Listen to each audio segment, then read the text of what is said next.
በዚህ ልጅ ጉዳይ የገዳ ስርዓትን ማንጓጠጥና ዝቅ ማድረግ የምትፈልጉ ሰዎች መጀመሪያ ስለ ገዳ ስርዓት ወቁ።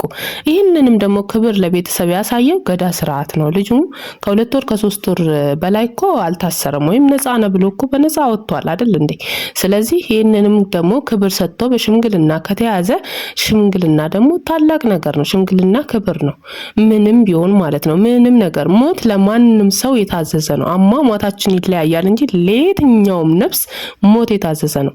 ስለዚህ ቤተሰብ 3 አመት ከዚህ ልጅ ጋር ስትኖር ሄዶ ህይወቷ እንዴት እንደሆነ የማያቅ ቤተሰብ ፎቶ አብሮ ተነስቶ ከመልቀቅ ውጪ የማያቅ ቤተሰብ ዛሬ ይሄ ልጅ ለምን ቆሞ ይሄዳል የሚል አላማ ከሌላቸው በስተቀር በዚህ ልክ እንትን ማለቱ ጥሩ አይደለም።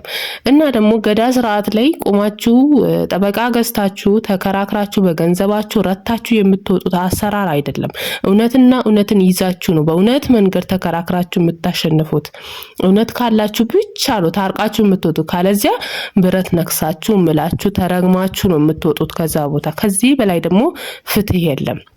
እዛ ቦታ ረግጦ የረገመ ወይንም ደግሞ እዛ ቦታ ረግጦ የማለ ሰው ማንም ሰው ነፃ ጤና ሆኖ የሚኖርም የለም።